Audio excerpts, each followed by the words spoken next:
What's up, champs? Habla comigo, Irro, mais uma vez diretamente de Santa Ana. Muito obrigado pela sua audiência. Estamos aqui no Ensina Pro Pai. Meu nome é Ian Clayton. Fala, rapaziada, Rod na voz. Rod na voz, como sempre. E, antes de tudo, preciso falar pra vocês, não se esqueça de curtir o nosso vídeo. Isso é muito importante pra nós, pra mostrar pro YouTube que o nosso conteúdo é relevante e precisa ser compartilhado com outras pessoas. Então o YouTube entende que ele precisa enviar esse conteúdo para novas pessoas. Comenta também, deixa o seu tempo ali, né? Comenta, a gente sempre vai ter alguma frase que vai fazer muito sentido com esse podcast.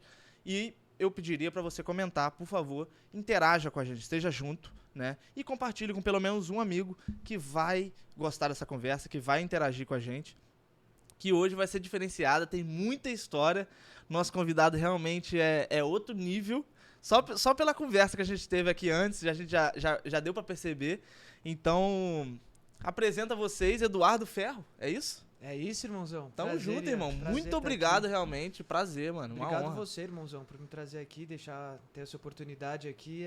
Um prazer. Tamo junto pra Obrigado. caralho, mano. Então, tipo, a gente já conversou bastante aqui um pouco, né? Só pra entender, se posicionar. Mas, mano, onde você nasceu, né? Da onde você veio? Eu nasci no Rio, né, no Rio de Janeiro, mas eu fui pra São Paulo muito cedo. Eu fui pra São Paulo, acho que eu tinha 1 ano de idade. 1 ano? Meu pai foi trabalhar numa empresa lá, então minha família toda é do Rio, todo mundo mora lá, mas aí foi eu, meu pai e minha mãe pra São Paulo. Meus pais são separados, mas acabou que ficou cada um num lugar Num assim, canto. mas a gente foi pra São Paulo e foi isso. Sou separado desde muito cedo? Desde que eu era bem pequeno. Eu tenho... Então você não tem muita lembrança junto? Não, Não. E eles sempre foram muito amigos também. Graças a Deus, Então, muito mano. de boa. Eu tenho minha madrasta também, que eu chamo até de mãe drasta, que ela é uma pessoa assim que também conheceu meu pai. Eu era muito pequeno, então eu cresci com ela. Então eu cresci meio que nesse ambiente, tendo um pai e 2 mães, assim. Total. Foi super tranquilo, assim. Tem pra a mim. sorte, né, de ter 2 mães, né? Exatamente. Brabo. E muita gente às vezes fala que foi traumatizante a separação e tal, e eu não lembro, pra mim foi Foi tudo top. bem. Foi até Porque, tipo assim, eu acho que tem muita maturidade dos seus pais também, né, mano? Nessa... de continuar a amizade ali, Exatamente. de não deixar eu sentir ali tudo, isso aí com certeza também foi. E como eu te falei um pouco antes aqui, essa hoje é é o meu struggle, né? É tentar fazer com que isso não seja tão nocivo pro meu filho, porque eu sei que é realmente. E foi pra mim, né, nessas separações dos meus pais ali, idas e vindas. E, pô, maturidade sensacional deles. Mas eu né? não sei, falando assim de longe, eu acho que é mais difícil quando a pessoa cresce com essa estrutura dos pais juntos e aí depois eles se separam, Eles acho se que ela separam. sente mais. No meu Total. caso, como eu nunca vi eles juntos assim, eu nunca senti isso. Total. Foi tranquilo. Da hora. E aí, com 1 ano, você já foi pra São Paulo Fui pra e São teve esse bate e volta ou não? Ou você viveu bastante tempo em São Paulo? Não, eu vivi minha vida inteira assim em São Paulo, ia bastante pro Rio pra visitar minha família, às vezes o pessoal vinha pra São Paulo, mas basicamente assim, São Paulo capital? São Paulo capital ali. Pode crer. É, E ali Zona Sul. você estudou, né? Você estudando ali, como que você era na escola? Ruim. Mal? Muito ruim, Gostava muito de nada? Mal, não gostava, porque eu não fazia sentido por que eu tinha que entender aquilo. E assim, eu sou uma pessoa que, quando eu canso. Então, assim, dava 2 horas de aula, 3 horas, eu já não começava a entender nada, assim, o que tava rolando. E só o que eu realmente gostava. Mas, assim, o que eu gostava eu ia muito bem. Mas o que eu não gostava, não. O que você gostava? Matemática, eu Porra! gostava. Gostava de matemática. Física eu até gostava no final, porque fazia sentido pra mim. Mas, tipo, como que eu posso dizer? História eu gostava muito. Mas ciências, geografia, era tipo de coisa que eu Não ia fazia muito... sentido. Não. Aí repeti 2 vezes também, Pode crer. de ano. Mas assim... Tinha cobrança da escola? Tipo, cobrança dos seus pais? Então, na escola que eu repeti, era uma escola muito rígida. Era uma escola, assim, era uma escola católica, era uma escola muito rígida. Se você tivesse uma nota um pouquinho a menos, já era, entendeu? Então, assim, meio que... Eu acho que... como que eu posso dizer? Aquela escola meio que não era pra mim aí, porque depois eu fui pra uma outra escola que ela era mais... Ela era difícil, mas ela era mais humana. Ela Total. via mais o aluno, não era só as suas notas e é isso. Não, era uma escola mais humana, assim, tal. E eu acho que foi bom pra mim. Então, Fez melhor. Fez melhor, Total. exato. Aí eu me formei na escola e falei, não, eu quero... E eu sempre soube que eu queria trabalhar com cinema. Isso que foi uma coisa muito boa. Sempre soube? Sim, porque eu sempre...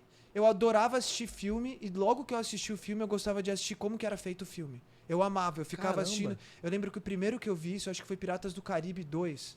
Que eu lembro que eu vi Piratas do Caribe, aí depois eu fui ver como que eles faziam aquele... Você coloca lá no YouTube, lá Behind the Scenes, né? Aham. Aí você vê lá o negócio e fala, meu, não é possível. E eu ficava assim, doido assim, como que os caras faziam aquilo, como que aquilo ali, um monte de negócio verde, virava aquilo depois. E aí, pô, eu sempre tive muito interesse em ver. Eu sabia que eu queria trabalhar com cinema, não sabia o quê. Não sabia se era ser diretor, ator, não sabia se era pegar água pro ator pra ficar ajudando, Aham. mas eu sabia que ali eu queria estar, naquele ambiente. Que quantos anos isso? Ah, eu tinha uns 11. 11 anos. 11, 12. Eu lembro que meu pai, ele sempre brincava, porque meu pai, ele é um cara que ele construiu tudo dele sozinho, assim. Ele nunca teve muito direção. Teve ajuda, assim, mas ele nunca... Tipo, o que ele construiu foi ele mesmo que construiu as coisas dele. Então, ele sempre falava pra mim, saiba desde cedo o que você quer. Tenta já ir vendo o que você... E eu falei, pô, eu sei que é cinema. Não sei o quê, mas eu sei que é cinema. Eu sei que eu quero trabalhar com cinema. E isso ele fala pra mim, pô, é muito legal que você, desde pequeno, você tinha isso. Caramba, Você sempre mano. falou, pô, é com o cinema que eu vou trabalhar, é isso. Meu pai é advogado, eu poderia... sei lá, ter seguido as coisas dele. Não tô falando que seria mais fácil, mas eu ia ter muito mais auxílio, Mais eu auxílio, total. E assim, foi uma coisa, eu nunca tive ninguém da minha família, não tinha contato nenhum com cinema, então foi uma coisa que foi meio de doido, assim. Minha avó, minhas duas avós falecidas, elas amavam filme. Aham. E eu lembro que desde pequeno eu ia lá pro Rio e ficava assistindo filme com elas, ficava vendo filme, e eu acho que isso me marcou muito também. Sei. Entendeu? Quantos anos você tem? Agora 27, vou fazer 27 28 anos. mês que vem. Caramba, você tá bem novo também, mano. Tá cuidado, né? Treina bem, né? Treino. Eu gosto. Desde sempre você tem esse lifestyle de treino? Não. Não? Não, eu comecei a treinar assim. Eu sempre fazia academia assim. Eu jogava muito tênis no começo, fui até federado. Porra, sério? Meu pai foi quase profissional de Isso tênis. lá atrás. Lá atrás. E aí, desde que eu tenho, sei lá, 3 anos, eu acho, eu jogo tênis, até uns 10 anos eu jogava. Pode crer. Cheguei a ser federado, mas nunca competi nem nada. Total. Só que assim, eu não gostava. Eu não sei se foi uma coisa que eu fui muito cedo, mas não gostava de tênis. Não gostava? Não. Gostava de jogar. Eu jogava bem, mas, sei lá, eu não gostava ali Sei. de ir treinar, de ficar. Não sei se foi uma coisa que. Meio que. Porque meu pai é muito do esporte também. Não sei se ele me forçou um pouco quando eu era pequeno, então, mas eu não sei. Aí eu não gostava, eu jogava bem, mas eu quis parar, assim, quando eu fiz 10, 11 anos. Aí eu lembro que eu pedia pra ir pro jiu-jitsu. E meu pai falava, e minha mãe, não, o que você quer fazer? Você nem gosta de luta, você quer pra ficar... E na época, realmente, eu não gostava. Eu queria fazer porque todo mundo fazia e tal, Total. mas eu acabei não Mas fazendo. você era brigão ou não? Não. Não? Era Não. bem de boa. Eu era mais... Trocar. Sempre fui tranquilo, Sim. assim. Sempre fui um cara mais tranquilão. Depois ali, você... Porque você falou que você começou cedo, né? Com 11, você descobriu o que você queria, né? Queria fazer cinema. E como que foi esse processo ali até... Quando que você realmente começou a trabalhar com qualquer coisa no meio disso? Então, quando eu fiz 15 anos, eu lembro que meu pai conseguiu pra mim um estágio na Agência África, que é uma agência muito boa lá de São Paulo de publicidade. E aí eu fui lá como, literalmente, estagiário. Ficava só vendo o que as pessoas estavam fazendo. Fiquei lá por um mês. E eu lembro que a primeira coisa que eu vi lá era uma propaganda onde eles estavam conversando com a produtora da propaganda, porque não tinha ficado do jeito que eles queriam. Aí tava todo esse impasse e eu fiquei vendo muito isso. Eu ficava na ilha de edição, vendo o editor mudar as coisas. Enfim, tendo ali eu falei, putz, que legal isso, eu quero... Então, não é a agência que faz. A agência ela tem a ideia, então tem a outra pessoa que faz, que é a produtora. Total. E aí eu fui buscar como que eu poderia trabalhar em alguma produtora ou conhecer alguma produtora. Com 15 anos? Tinha acabado... com 15 anos, fazendo 16 ali, 15, 16 anos. Tava na escola ainda? Tava na escola. Caramba, Tava no último mano. ano da escola. Pode crer. E aí, eu peguei e falei assim, aí eu achei a Spray Filmes. Não lembro como que eu consegui, eu acho que eu ia no clube, eu conheci o Fernando, que era um dos sócios, que é o Fernando Groisten. Enfim, não sei como, mas eu acabei conseguindo um estágio na Spray, onde eu fiquei um bom tempo lá, e lá foi onde eu tive a certeza que eu queria trabalhar com isso, porque foi muito legal, assim, foi uma experiência onde o que era a Spray? A Spray era uma produtora onde a parte de cima, que era onde eu trabalhava, cuidava da parte de longa-metragem e de publicidade. Aham. E a parte de baixo era a NWB, que era uma produtora focada para internet, para mídia digital. Sim. E lá eles tinham Desimpedidos, tinham Acelerados, vários canais de YouTube. E era muito legal porque você ficava ali naquele ambiente trabalhando com filme e tal, só que ao mesmo tempo você tinha o pessoal ali da internet, do YouTube. E, pô, lá eu fiz projetos muito legais. Eu fiz a Ponte para Noel, que é tipo sabe aquela propaganda do final do ano? Que o Noel tá no trenó. Todo ano eles fazem uma Aham. grande propaganda de Natal, assim, da Coca-Cola. Da Coca-Cola. E aí, o ano que eu tava lá, a Spray foi chamada pra fazer e eu participei do processo inteiro, assim, meio Caralho. que... Bem como um estagiário ali também. Eu era assistente de produção ou de direção, e era eu e mais outros 2 meninos, super gente boa. Aham. E a gente fazia, assim, um pouco de tudo ali. E isso foi muito legal porque eu vi tudo. A gente trabalhou nessa série, depois a gente, né, nesse comercial. Depois a gente foi trabalhar na série Carcereiros. Carcereiros. Lá do... Que eu acho que foi até pro...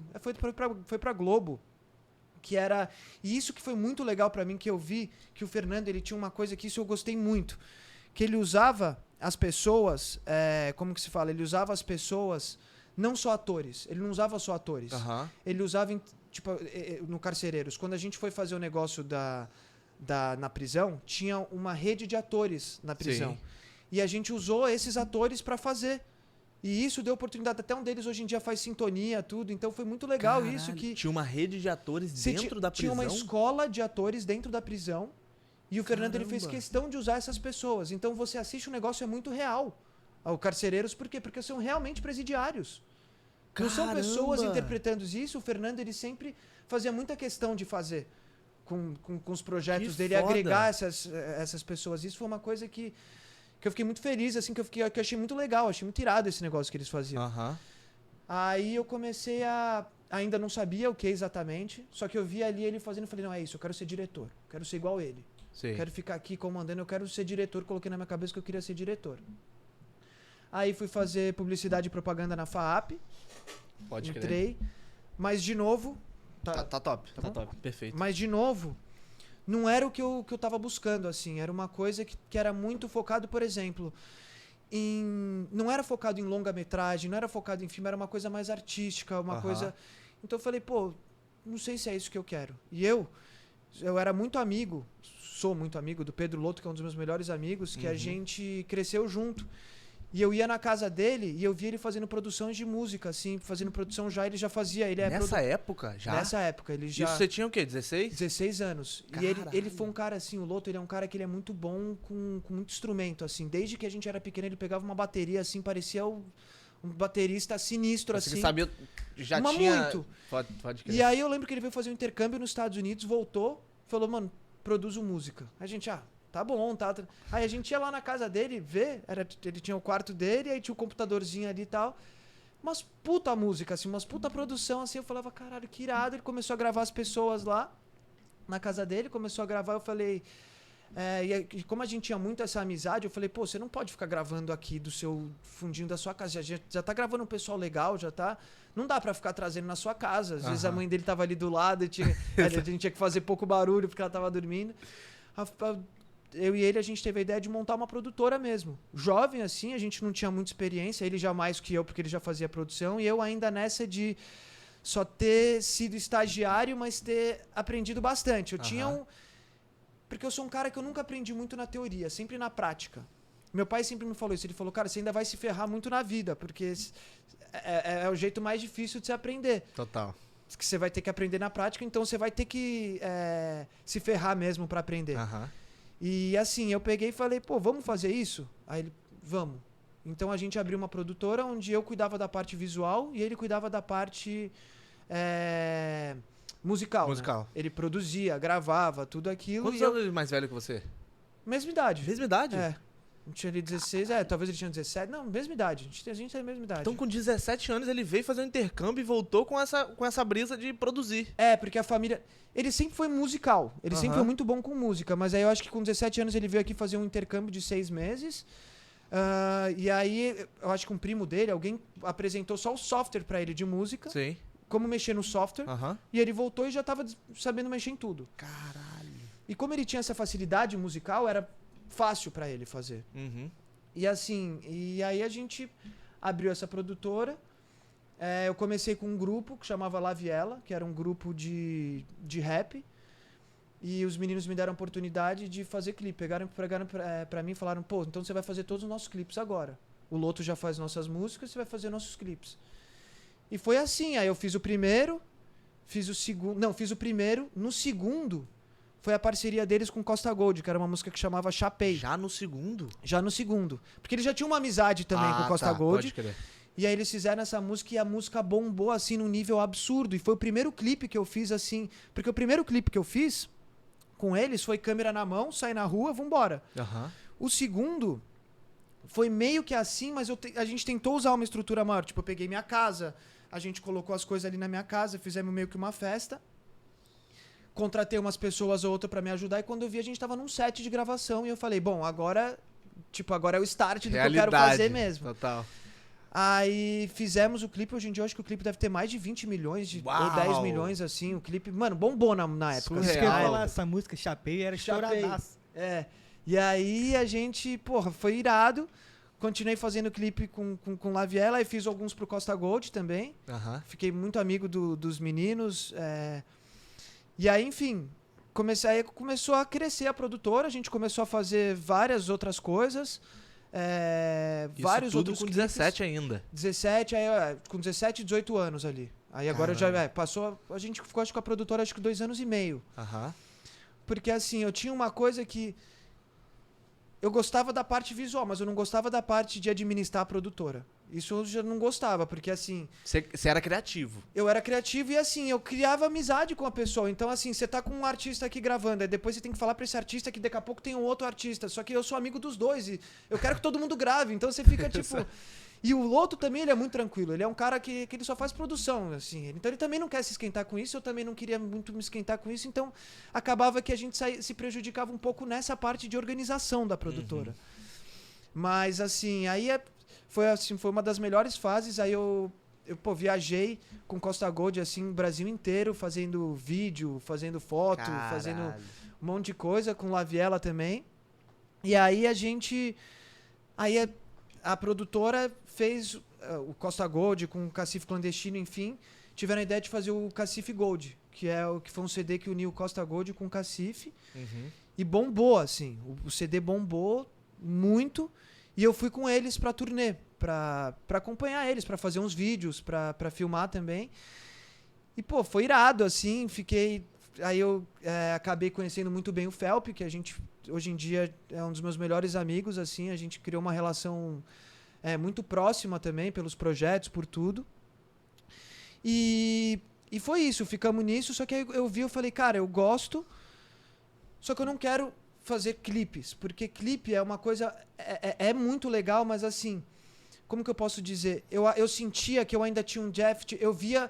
Tem até duas pessoas pra mim que são três que são referências de clipe, que é o Phil, o Alex Marinho, que hoje em dia não tá mais fazendo tanto clipe, se eu não me engano, e o Vândalo.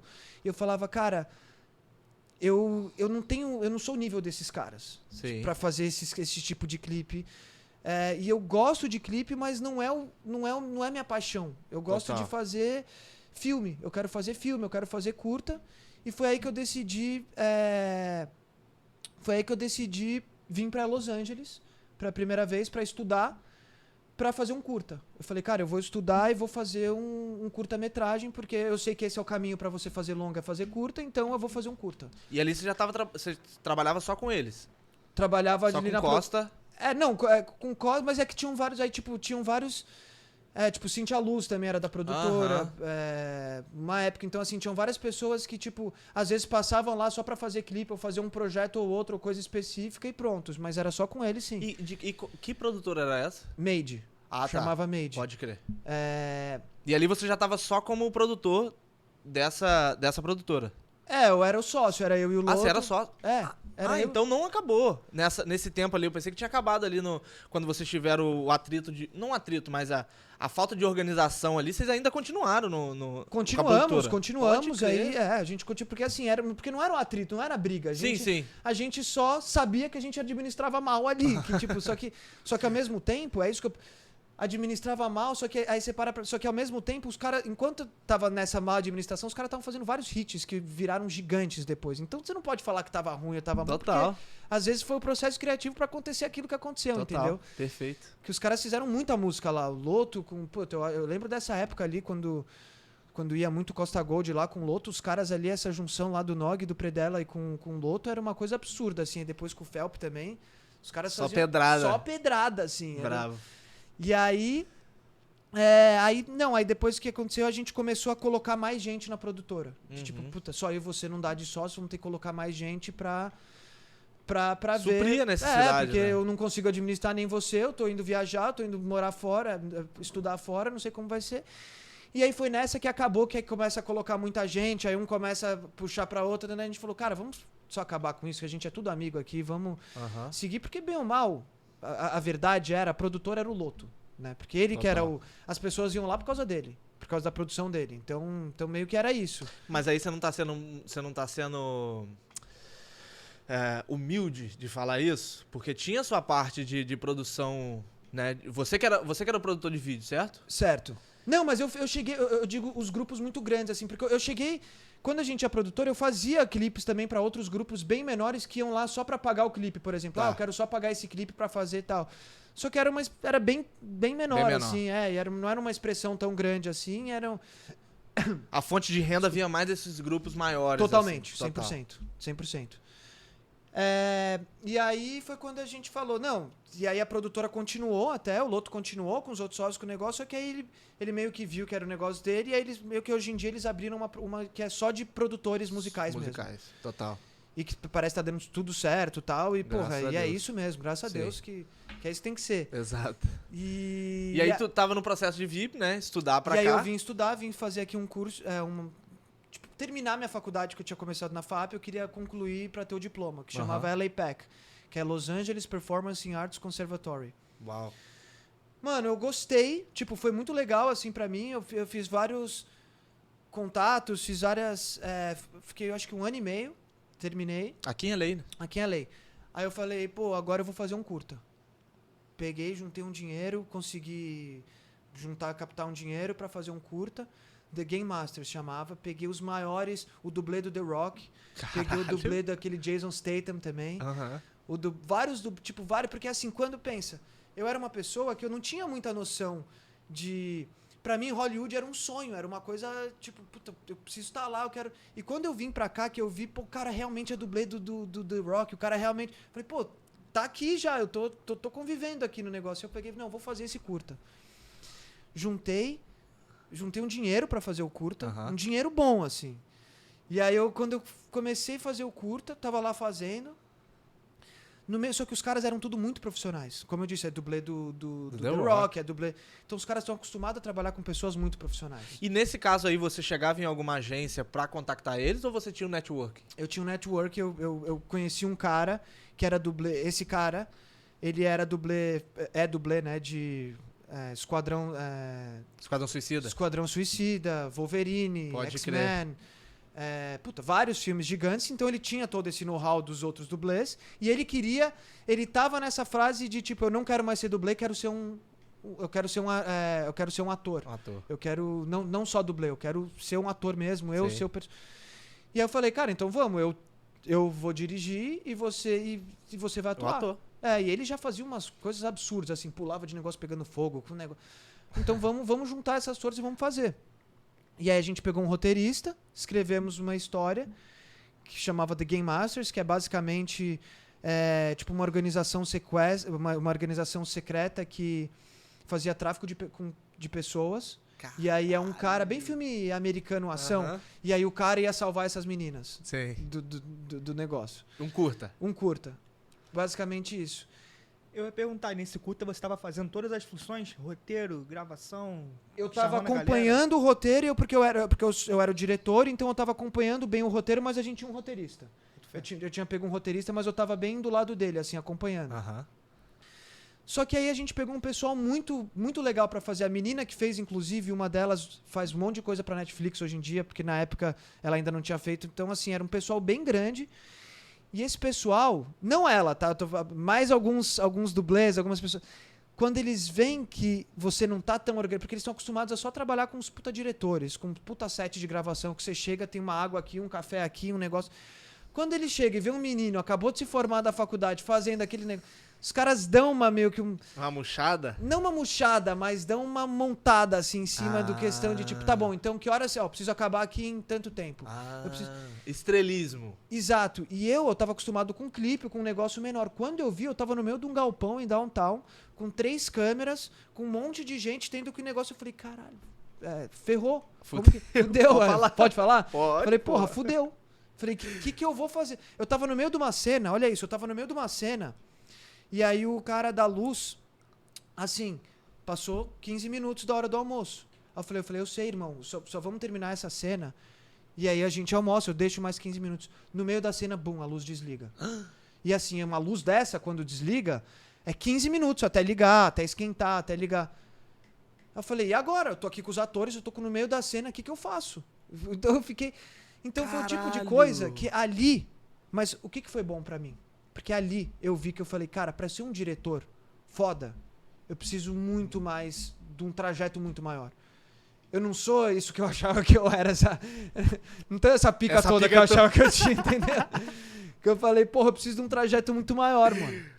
Eu preciso ver mais, eu preciso entender mais, mas enfim, a gente fez. Nessa época você teve essa mentalidade? No meio do set. Eu tive Sério, mano? Que era o ator me perguntando um negócio, o cara que tava produzindo me falando, enquanto o cara do galpão falava que a gente só tinha mais sei lá quanto tempo, o cara falando que o almoço tava...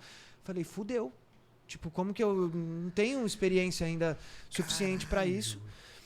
Mas aí a gente fez o curta. Ficou muito legal o curta. Ficou muito bem feito, assim. Tipo, se realmente tem uma cena de ação muito foda. Porque o diretor de fotografia que eu peguei era muito bom.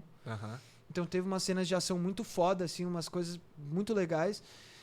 E só que, porra, foi um processo que que eu falei, caralho, eu preciso realmente aprender mais. Eu preciso ver mais, eu preciso evoluir. Exato.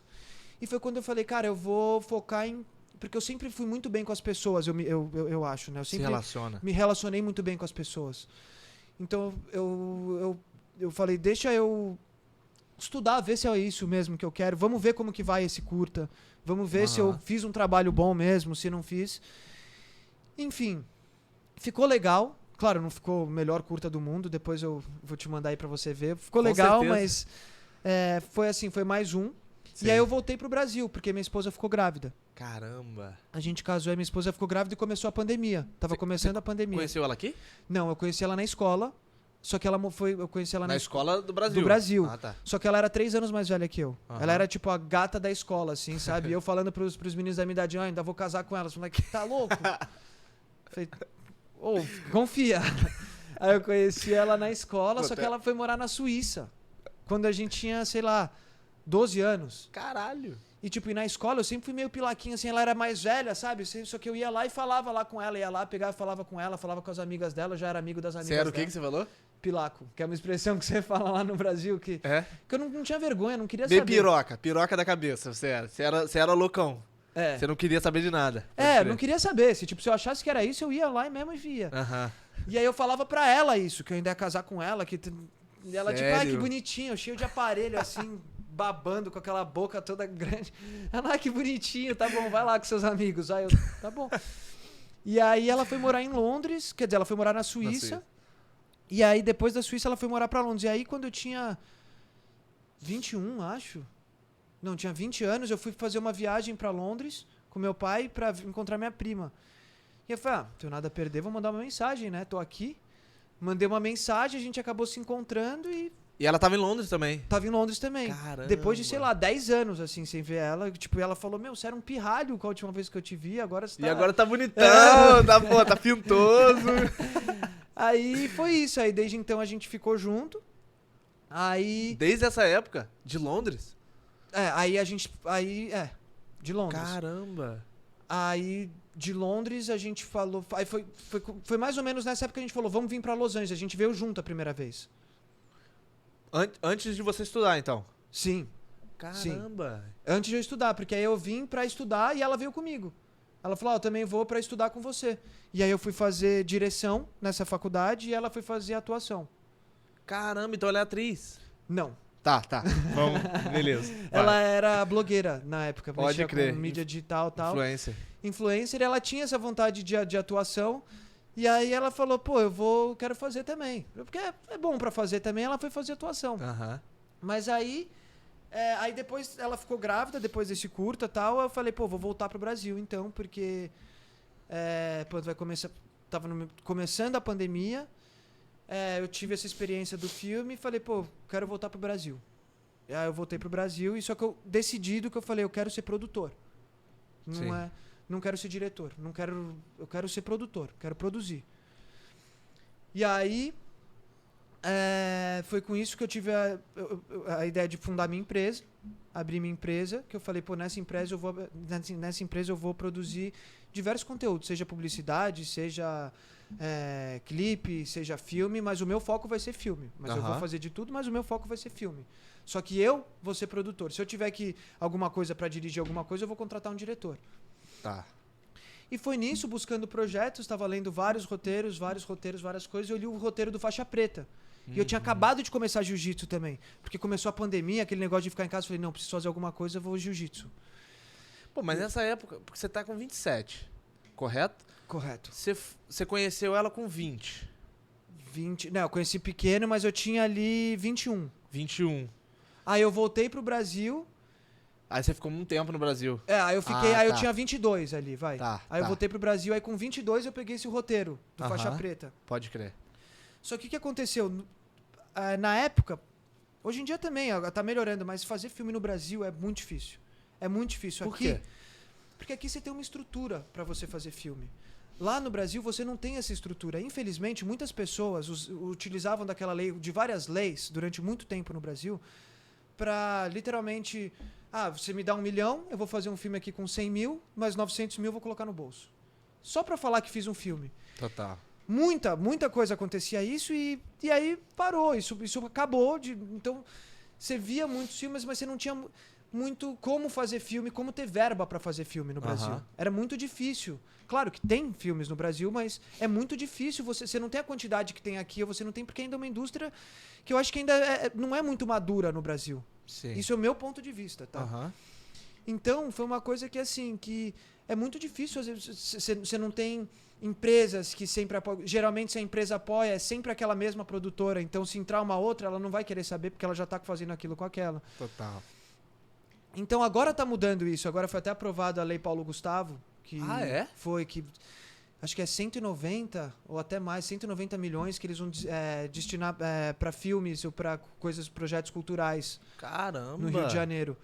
Então, assim, agora tá voltando um pouco mais isso, mas eu não julgo também, porque eu acho que muita parcela de culpa disso, de terem brecado isso, foi o próprio povo do cinema que não saber usar. Muita gente desviar dinheiro, ou, sabe? Total. E aí, cara, aconteceu isso, no meio do Faixa Preta eu falei, quando eu li o roteiro eu falei, eu preciso estar dentro desse filme, eu preciso fazer esse filme, de algum jeito eu preciso estar, porque eu vi ali, eu tinha acabado de começar jiu-jitsu. Eu não sabia quem era Fernando Tererê. Eu cheguei para meus professores, assim, meus mestres, Felipe e Juanes, lá da Aliança, e perguntei, sabe quem que é Fernando Tererê? Ele falou, porra, por quê?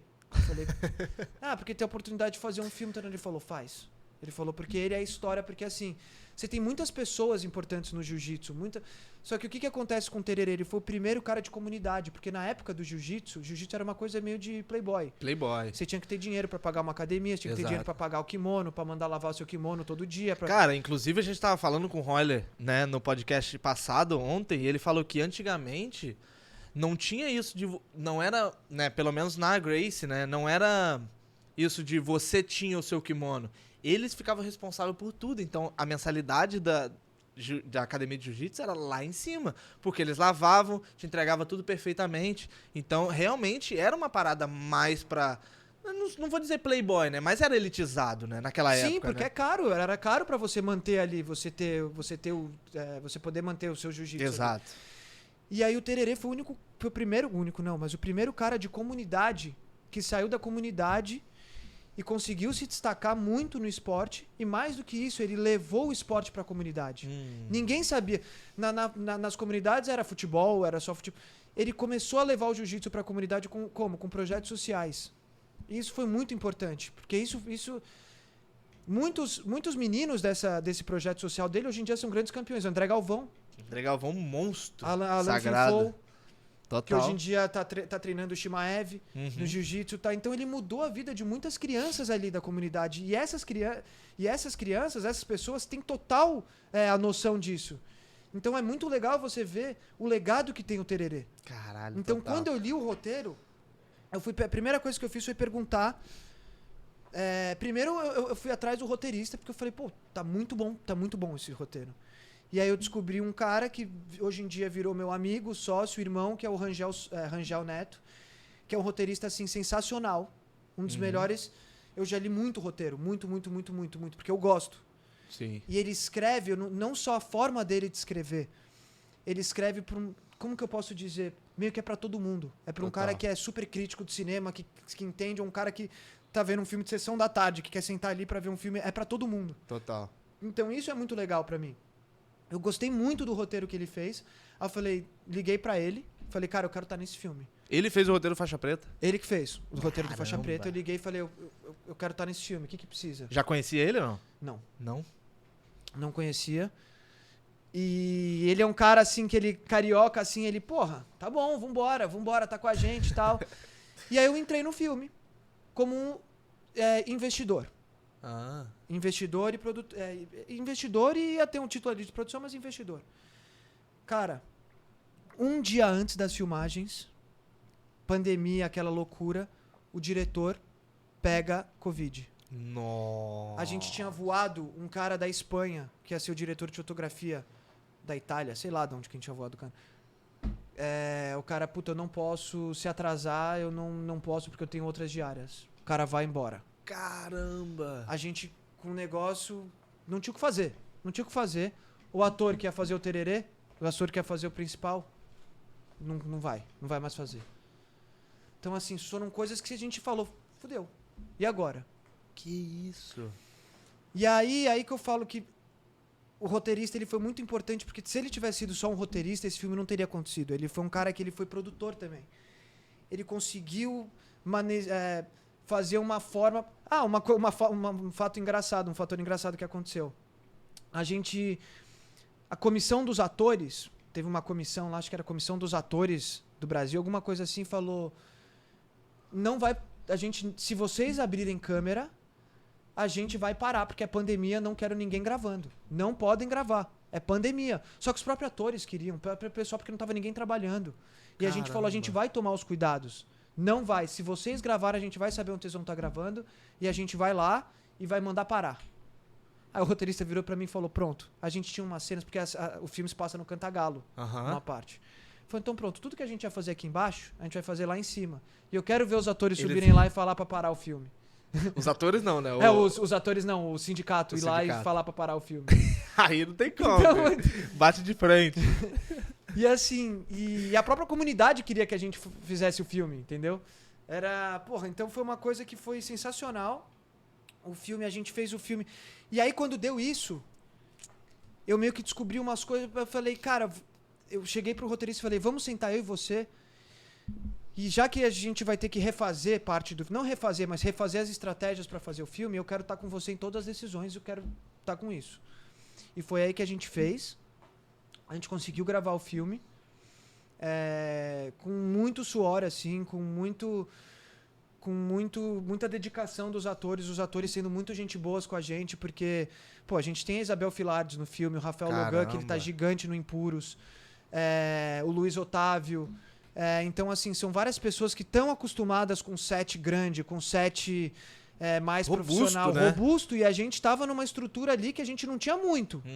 E a gente estava tendo que fazer com aquilo. O diretor de fotografia que a gente colocou, o Abraão, foi um cara sensacional. Foi um cara que, no meio do filme, ele perdeu o filho dele. Ele perdeu o filho dele no meio do filme. No meio das gravações. Ferrou. Perdemos de um diretor de fotografia. Ele foi... deu um beijo no velório e tal e voltou no dia seguinte. Que isso? Então, cara, foi uma coisa que eu falei, esse filme ficou muito maior do que a gente. Virou um filme muito maior. A gente pegou, usando aquele negócio que eu te falei da spray, que ele pegava que o Fernando usava as pessoas, tipo, do Carcereiros pra fazer. A gente meio que fez isso no Faixa Preta. A gente pegou as crianças do Cantagalo, por exemplo, o menino que faz o Tererê jovem, ele não era ator.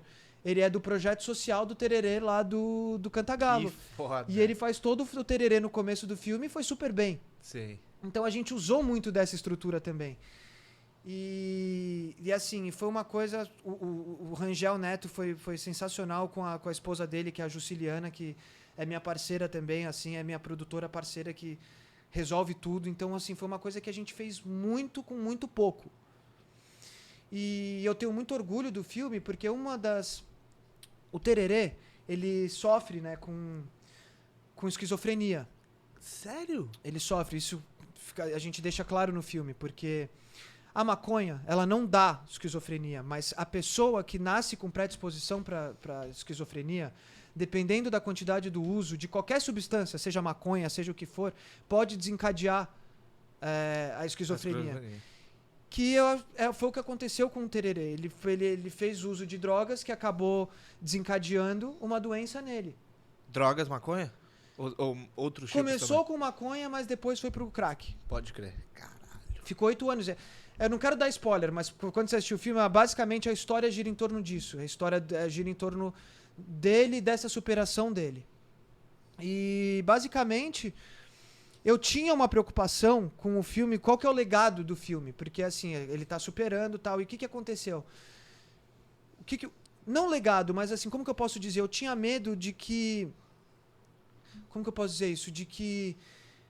Ele saísse um pouco da história original? Não.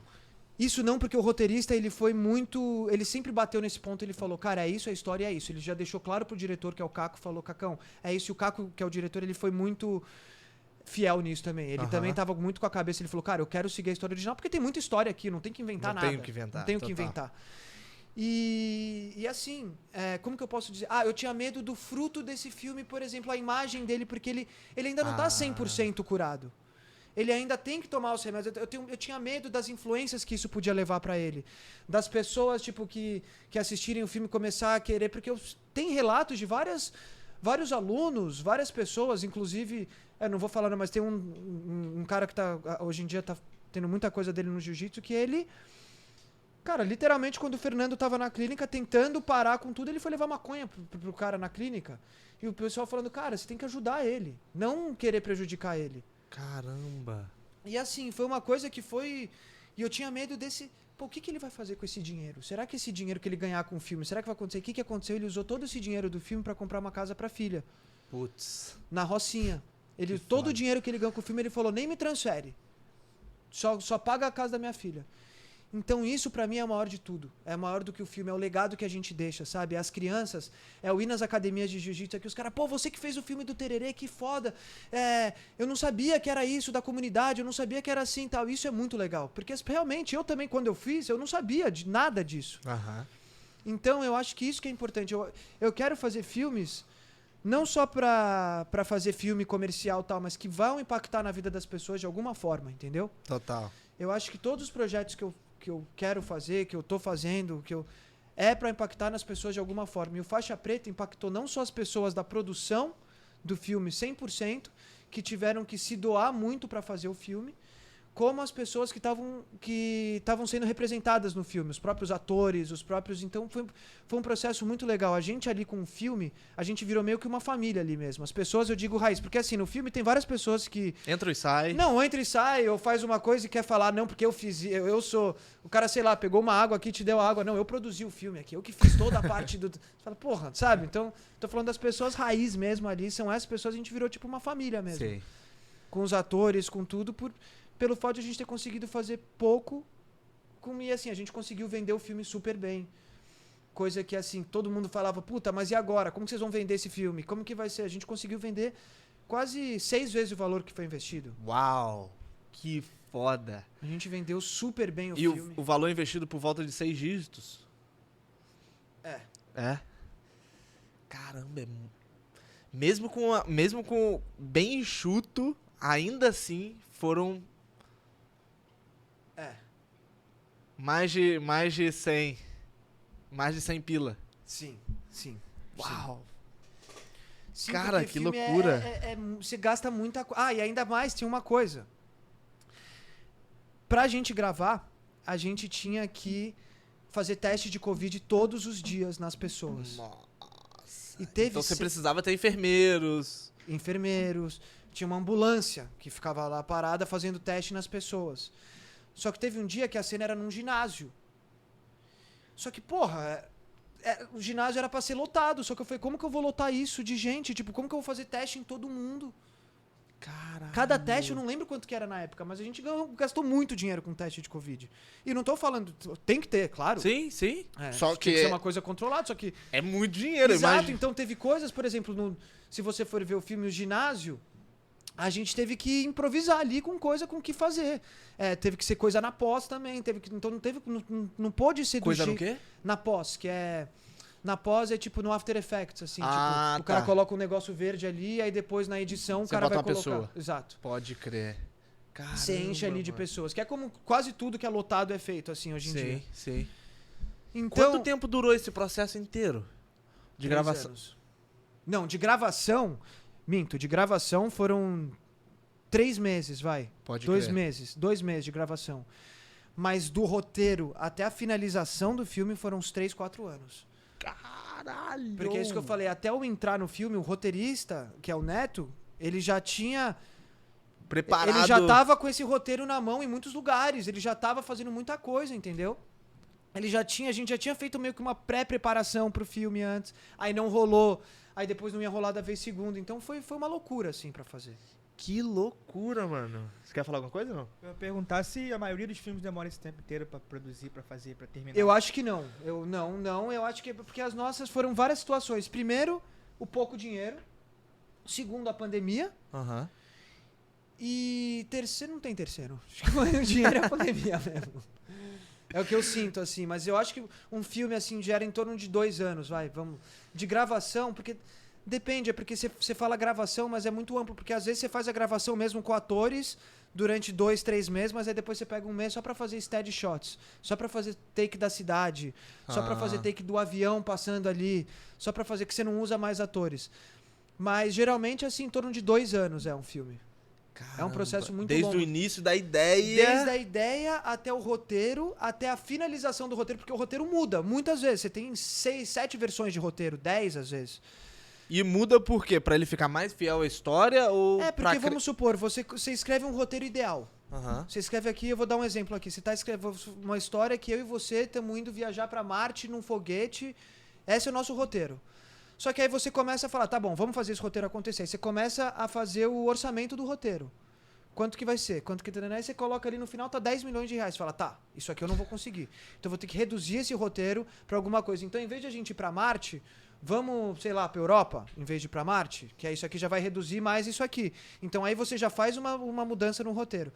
Aí você fala, pronto, decidi aqui, esse aqui tá o orçamento. O orçamento agora tá 2 milhões, tá isso aqui, tá isso aqui. Aí quando você vai captar, você vai falar, tá bom. Só que aí desses 2 milhões que você tinha, você conseguiu captar só 1 ou 500 mil. Uhum. E aí isso que aconteceu com Faixa Preta, por exemplo. Aí você vai pegar e vai ficar anos parado com esse dinheiro. Só que aí você fica, ou eu fico parado com esse dinheiro esperando que eu vou conseguir captar mais, ou eu tento adaptar meu roteiro para com esse dinheiro eu fazer. E posso falar, quase 100% dos filmes, não só no Brasil, mas aqui, você adapta. Você tem que adaptar. Se não é no começo, é no final. Se não é no começo, que acontece isso, é no final, como tá acontecendo aqui com um filme gigante, com um pessoal que eu conheço aqui, que o cara faz muitos filmes, que estourou o budget, não tem mais o que fazer, agora os caras estão tendo que colocar mais dinheiro no filme, o filme já tá gravado. Caramba. Então, pra trilha, pra negócio acontecer, pra negócio, eles estão tendo que colocar mais dinheiro. Então tá atrasando por causa disso. E então muda muito, tipo, esse negócio. Sei. Às vezes na própria edição, tem até um negócio, 2 exemplos legais, que eu acho que é o filme Tubarão, eu não sei se você sabe, mas no Tubarão, Sei. eles gastaram praticamente todo o orçamento com o Tubarão. Pra fazer o Tubarão. Pra fazer literalmente o negócio. E quando eles foram gravar, o Tubarão ficou uma merda. No meio da gravação. Caralho, como assim? E aí o Steven Spielberg falou, e agora? O cara falou, agora fudeu. Agora você gastou quase todo o orçamento do filme no Tubarão, vai ter que gravar com o Tubarão. Aí ele sentou e ele falou, bom, fudeu, não tem o que fazer. Não tenho mais como conseguir, porque na época já era um valor absurdo, assim. Aham. Não tem uma de onde conseguir dinheiro. E agora? Só que aí o que ele fez? O que ele teve a ideia? Na edição e algumas partes da gravação, o foco do primeiro roteiro do filme era o foco das pessoas vendo o tubarão. Aham. Depois ele mudou o roteiro pra ser o tubarão vendo as pessoas. Então se você reparar no filme do tubarão, você só vê o tubarão umas 3 vezes no filme. Pode crer, muda a lente. Muda a Você lente. tá vendo pela visão de um e depois pela visão de outro. Exato. Então você não mostra muito o Caralho. tubarão. Você mostra a visão do tubarão. E aí ele coloca o dan dan dan dan dan, a música. E aí tudo isso cria o negócio. Caralho. Puta, isso é muito louco, porque você vê que o cara não tinha o que fazer, então ele adaptou. Isso que é o gênio, isso que é a genialidade.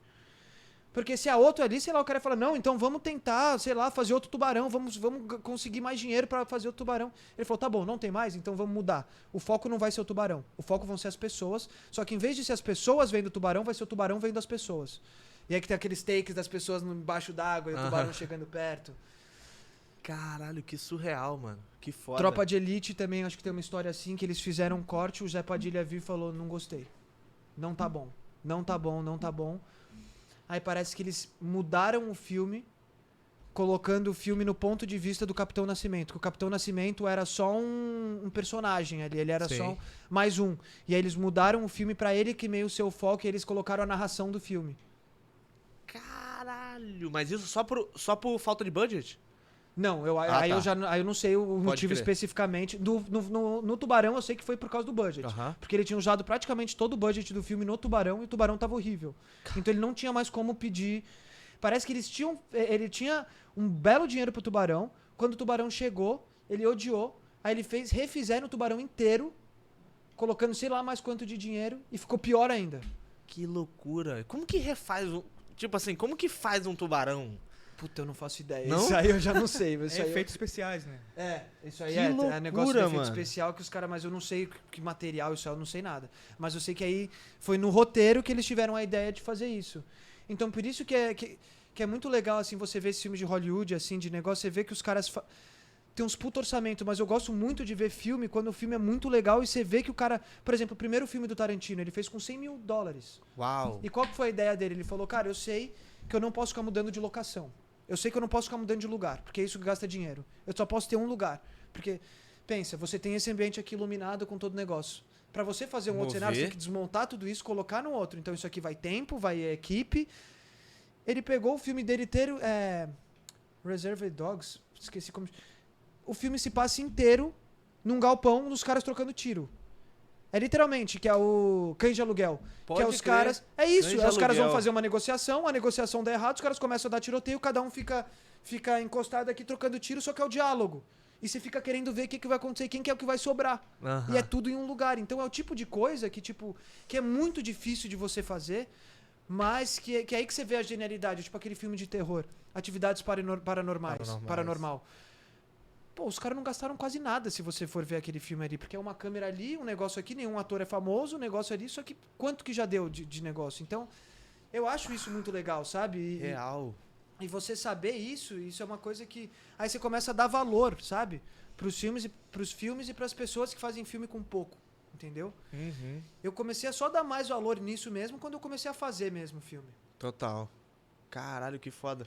Não esquece do story. Cara, porra, que foda, mano. De todo esse processo de produção do filme, qual que é a parte que você mais se encanta? O que pra você é o maior tesão de tudo? Cara, eu acho... Eu posso falar que é o roteiro, porque o roteiro você tá ali, você se sente literalmente... Você controla um mundo ali. Você tá ali com o roteirista, você tá controlando o mundo. Você quer que, em vez de vai pra esquerda, você quer que vá pra direita. Total. E você sabe que vai gravar isso. Então você fala, porra, Eu que sei o que irado. vai acontecer, né? Exato. Prever o futuro, basicamente. Então eu acho que o roteiro é o mais trabalhoso pra mim, porque é onde você mais trava. Mas é muito legal e a parte do set mesmo. Da set de gravação é muito legal você ver os atores. Por exemplo, o Rafael Logan foi um cara que eu fiquei em choque gravando, assim. Quando a capacidade dele de, tipo, literalmente... Mudar. Tipo, ele tá aqui com você, liga a câmera, ele é outro cara. 100%. Você fala, caraca... tem uma cena que é muito pesada no filme, que é uma cena que aconteceu real, que é quando ele vende a faixa para um aluno dele, quando ele tá na Cracolândia usando crack. Caralho. E essa cena, o Rafael, ele falou, cara, eu vou querer entrar no personagem antes. Eu quero antes já entrar no personagem, porque é uma cena que vai demandar muito de mim. Mano, você tinha medo de falar com ele, assim. Tipo, mesmo com a câmera assim, tipo, ele tava meio, tipo, fumando cigarro, assim, com uma cara, você fala, eita. Tipo, você fica meio assustado, assim, aí, tipo... Uau. Aí a câmera, o diretor, temos, ficou bom. Pumba, volta ao normal. Isso é muito fascinante, assim, pra mim. Eu não sei se... Mano, eu acho isso muito fascinante, assim. Você vê isso e fala, caraca, mano, que foda, mano. Tipo, o cara é muito foda mesmo, assim. Tá, mas pra ele entrar no personagem, ele precisa tá lá, viver aquela experiência, ou é mais uma parada da cabeça dele que ele vai se colocando naquele... Então, você tem vários métodos de atuação, né?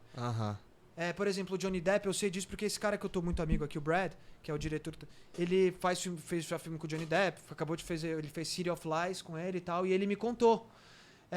Ele me fala isso, ele, já fez muito filme foda, ele me fala, cara, muito ator aqui, eles meio que vivem o personagem. Tipo, você tá gravando com ele tá o tempo inteiro no personagem. Tipo, você tá tendo uma reunião com ele aqui, ele tá tendo reunião com o personagem com você. Então tem muito ator que faz isso, sabe? Mas aí depende muito, assim, como também tem ator que, tipo, o Rafael, eu acho que ele é mais nessa cena específica, eu acho que ele encarnou o personagem, mas ele é um cara que ele liga e desliga, assim, você vê. Total.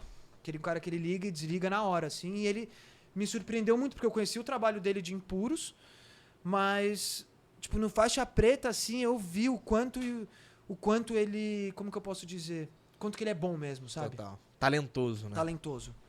Foda. Isso pra mim, porra, foi... E depois disso aí, vocês venderam pra HBO, você falou, HBO Max, que foi muito legal, porque assim, vender um filme é difícil. Porra. Vender um filme é difícil, não é fácil. Eu aprendi na faculdade assim, que se o filme é bom, vende. Se não é difícil, mas é difícil a pessoa te ouvir. A captação, né? Não, a pessoa te ouvir, a pessoa sentar com você e te ouvir, porque é o tempo inteiro chegando filme, chegando projeto, chegando negócio. Por que os caras vão querer ver seu filme? Porque, sendo que você não... Quando você já tem um caminho é mais fácil, mas quando você não tem... E nesse filme a gente não tinha muito um caminho, a não ser o diretor, que já tinha feito 400 contra 1 e um outro documentário. Agora, a gente não tinha muito trajeto, assim, e aí era difícil de ouvir, mas a gente conseguiu, a gente apresentou, foi pra Globo e pra HBO, a Globo gostou pra caramba, só que aí a HBO se apaixonou no filme e falou, cara, a gente não só quer comprar o filme de vocês, como a gente quer transformar ele num Originals. Uau. Que é tipo HBO Original, sabe? Que é como você vê, tipo... Feito pela HBO. Exato. Caralho, mano. Eles falaram, a gente quer... E na época a gente tinha muito medo, porque a gente sabia que o Cauã Raymond tá fazendo o filme do Rickson. Grace? Ele tá fazendo... Grace? Que foda. Com o Padilha. E o roteirista, ele falou, cara, eu quero ser o pioneiro de filme de jiu-jitsu. Eu quero ter o primeiro filme de jiu-jitsu mesmo. Tipo, o primeiro filme que agroma, né? Tá lá jiu-jitsu. E a gente ficava o tempo inteiro, tipo, puta, o Cauã Raymond cortou o cabelo, será que eles estão gravando? Será que então foi uma coisa que foi muito doida, assim, porque a gente ficava meio que nessa competição, assim. E aí, quando a gente conseguiu vender, que a gente soube a data, a gente falou, puta, que bom. E, tipo, a gente soube que ninguém ia perder dinheiro, que todo mundo ia fazer dinheiro, que o filme ia estar numa plataforma legal. Porque também eu falei, não adianta fazer dinheiro se ninguém conseguir ver seu filme. Tá numa plataforma aí que ninguém consegue entrar. Exato. Então foi uma coisa que, pô, pra gente foi muito importante, assim. Foi uma vitória muito grande, assim. E ver o quão a HBO ficou feliz, sabe? Tipo, eles deram uma abertura, assim, pra gente. E, pô, foi muito legal, assim. De novo, pra você ver, você tá no processo todo ali, você vê como que foi suado pra chegar até ali. Aí depois você vê, você tem atores que você tinha feito negociação que você não sabia se ia poder pagar o restante ou não.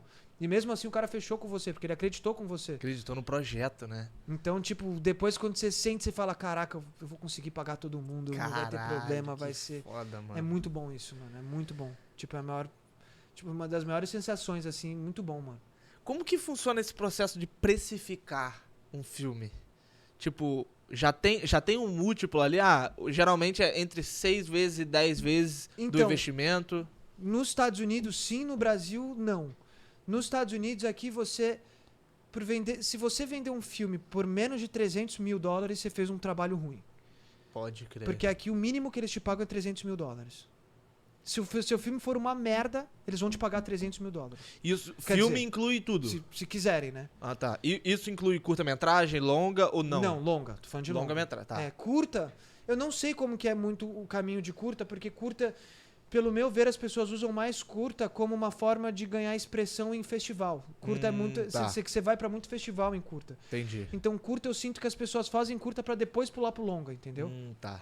Então o Eu não foco é sei. o longa. Exato. Pode Eu não crer. sei a pessoa, eu sou focado em fazer curta-metragem. Não, a não ser que seja um cara que seja focado em ganhar prêmios. Aham.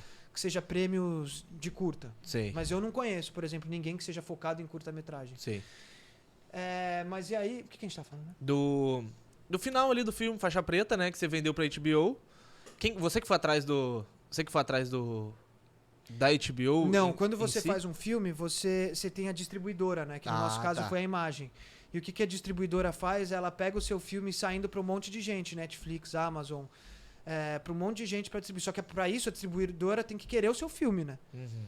Ela tem que que gostar da acreditar. ideia primeiro. Porque a distribuidora ela pega uma porcentagem do filme e é assim que ela ganha dinheiro. E assim, se seu filme for horrível, por que ela vai querer pegar uma porcentagem Exato. do seu filme e gastar o contato dela de contatos tal com as pessoas para dar. Aí ela vai ser mal vista. Exato, total. Então a gente conseguiu vender muito bem. Foi com a Imagem, né? Ela saiu distribuindo. Aí eu lembro que ficou no papo com a Globo. Só que a Globo demora muito. Era uma coisa que era Muito mais burocrático. muito mais burocrático. E a HBO, sei lá, eu sou uma pessoa que assim, eu não sei. Eu sou muito tipo de justo, assim. Eu também não começo. Quando eu começo a achar que eu tô sendo não injustiçado, mas tipo, eu não tô pedindo nenhum favor. Tipo, Aham. pô, eu acho que eu fiz um filme irado, tô pedindo pra você ver. Se você não gostar, tá tudo certo. Sim. Mas pelo menos veja e só fale. Não gostei. Não Aham. gostei disso, não gostei daquilo. Quando eu sinto que ninguém tá vendo, que tá aquela demora, eu começo a ficar... E aí a HBO foi pelo contrário. Eles foram super receptivos com a gente, Aham. sabe? E aí, pô, amaram o filme, fizeram originals. E quando a gente lançou junto com The Last of Us. No Brasil. E a gente ficou na HBO durante um ou 2 meses em top 3, concorrendo com um monte de filme gigantesco, assim. Tipo, daqui de fora, com negócio. E assim, só comentário bom, só gente, assim. Claro que tem gente que não gostou e com todo respeito, tipo... Aham. Claro, Sempre você vai vai ter ter, né? gente que vai gostar e que não vai gostar. Total. Inclusive um amigo meu me ligou um dia desse e falou, pô, mano, fico puto que eu encontrei uma pessoa aqui que ele começou a falar várias coisas do Faixa Preta que não gostou disso. Eu falei, meu, mas é o direito dela, tipo, tá tudo bem. Tá tudo bem. Agora, tipo, é isso, tá tudo certo. Sei. E assim, o negócio foi o processo todo, entendeu? E eu acho que depois a gente chegar e ver ali o filme na HBO e tal, falou, puta, a gente conseguiu, sabe? Que foda. E assim, mas respondendo sua pergunta lá do financeiro, mais ou menos é 300 mil que você consegue vender aqui, mínimo, 300 mil. No Brasil depende, porque como eu disse, o Brasil não tem essa estrutura assim, tem um de cinema. parâmetro. Então, mano, você pode vender tanto um filme por R$10 quanto por 1, 2, 3 milhões. Total. Entendeu? Então... E quem precifica isso é a produtora. Não, é uma oferta. A Imagem, tá. a Imagem que é a distribuidora, primeiro eles... Distribuidora. Quando eles pegam o seu filme, eles já vão te dar mais ou menos uma noção de Tá. quanto que vão pagar, porque eles só fazem isso da vida. Sim. E você tem também agentes de distribuição, que em vez de ser uma distribuidora, é um cara pessoal que sai distribuindo seu filme, vai pra Netflix e tal, só que isso é um trabalho muito difícil de se achar. Eu até agora nunca achei um cara muito bom assim disso, que tenha muito contato de distribuição, então às vezes você tem que realmente abrir as pernas pra distribuidora, porque a distribuidora, ela vai falar, eu aceito seu filme, eu vou distribuir, só que eu quero 30%. E aí você vai falar, não, mas porra, senão não tem nada. Então, Exato. então assim, é uma coisa que eu quero, com a minha produtora, assim, eu quero ter a fonte direta de distribuição, sabe? Aham. Um dos motivos de eu estar aqui é porque tudo passa pelo Brasil, mas a palavra final é aqui. Então, tipo, a HBO Brasil dá ok, mas quem que vai autorizar é a HBO daqui. Total. Então eu quero já estar aqui pra já ter essa ponte também, sabe? Eu Sim. ter essa ponte. Eu ter meu filme, eu poder saber eu chegar onde eu vou. Sabe? Eu vou nesse cara aqui. Eu Aham. vou nesse cara aqui, sabe? Sim. E aí é Caralho, isso. mano. E ali depois do Faixa Preta ali, quando que finalizou realmente, você vendeu e, pum, concretizei? A gente vendeu no final do ano passado. Caramba, foi muito recente então, mano. Né, novembro do ano passado, assim. Eu sei porque a gente vendeu, sei lá, vou dar um número aqui, dia 23, dia 22 o editor tava mudando coisa que o roteirista tava, não, precisa mudar isso, precisa disso, precisa daquilo. Então foi meio que tipo 2 dias antes, assim. Caralho, que foda. Irmão, tem uma pergunta aqui meio fora do assunto que vocês estavam falando. Em relação à tecnologia, se tá mudando o mercado de Nossa, produção. boa. E, tipo assim, se tem alguma coisa que tá te deixando puto e se tem alguma coisa que tu tá empolgado em explorar, tá ligado? Porque tá mudando Em relação à inteligência artificial e tal. tudo isso. Tecnologia em geral. Por enquanto não, mas eu acho que isso pode se perder muito fácil. Eu tenho muito amigo atores que eles falam, eles estão com muito medo de realmente perder o emprego, porque imagine, agora eles com essa inteligência artificial, daqui a pouco eles vão poder tirar uma foto da sua cara e fazer a cena com a sua foto só. Fazer sua boca mexendo, fazer tudo, não vai precisar do ator. Então isso tá sendo... Agora a única coisa que pra mim, que tá um pouco diferente, tá muito rápido. Antigamente você tinha... como que posso falar? Você tinha grandes estúdios lançando não poucos filmes, muitos filmes, mas com muita qualidade. Hoje em dia, com os streamings, você vê que eles não estão prezando muito pela qualidade, e sim pela quantidade. Isso eu tô vendo muito, porque o streaming não quer que você goste do filme, ele quer que você assine um streaming. Exato. Então, pra ele é muito melhor. Ele quer te dar variedade, Exato. Então, pra ele é muito melhor te dar várias opções, que você vai gostar um pouco de várias, do que você gostar só de uma. Porque se você gostar muito de uma, você já viu e acabou. Por que você vai ficar assinando o streaming? né? Putz, real, mano. Você entendeu? Então, pra Real. eles... Então, isso eu acho que atrapalha um pouco. Eu acho que atrapalha um pouco no processo criativo, mas ao mesmo tempo, eu sinto que eles estão abrindo cada vez mais também oportunidade pro latino. Por exemplo, agora tem uma lei na Netflix que tem que ter filmes de diferentes lugares. Por exemplo, você vai viajar pra Índia, tem que ter filmes, sei lá quantos filmes da Índia lá. A pessoa vai pro Brasil, tem que ter sei lá quantos filmes pro Brasil. Então isso dá mais oportunidade pras pessoas. Top. E então nessa questão do negócio é isso, eu acho que, por exemplo, como que eu posso dizer? Roteiro com AI que eu tô vendo, esse negócio, as pessoas escreverem roteiro. Eu acho que pode funcionar no começo, mas uma hora, se muita gente começar a fazer isso, vai começar a ter um padrão. Eu não sei o quão que a AI pode diferenciar uma coisa da outra e fazer várias coisas, porque tudo que eu vejo, assim, desse negócio de AI, você vê que tem meio que um padrãozinho ali mesmo, assim. Mas aí é aquilo, tipo, se for pensar pelo lado de um auxílio, né? Pô, vai fazer um roteiro, mas baseado nisso, eu vou trazer você traria pro seu mundo, modificando tudo, trazendo mais criatividade, né? Incrementando aquilo, talvez poderia ajudar, Com certeza. né? Por exemplo, uma coisa que eu tava vendo um cara falando, que ele... Pra você fazer um filme, geralmente você faz storyboard, sabe o que é? Não. Que tem a cena da gente gravando aqui no podcast. Então, eu vou com o diretor e eu desenho a cena. Aham. Exatamente a cena que a gente vai fazer, porque eu Sim. já... Tá. Na hora Com as não falas e tal? Não, você só faz literalmente um desenho, como se fosse uma foto, porque aí quando a gente chegar aqui, a gente não precisa se preocupar se a câmera vai estar ali, ou se vai estar ali, se vai estar aonde vai estar, porque a gente já desenhou e a gente já sabe mais ou menos onde que vai estar. Entendi. Claro que você ajusta um pouco, mas Aham. você literalmente desenha cena por cena que você vai fazer. Tá.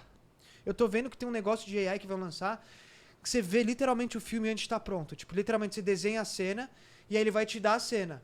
Então vamos supor, o diretor vai poder ver essa cena, claro, não vai ser você especificamente, mas você vai conseguir ver essa cena antes dela ser feita, porque você vai saber, não, mas em vez da câmera estar aqui, é melhor ela estar aqui.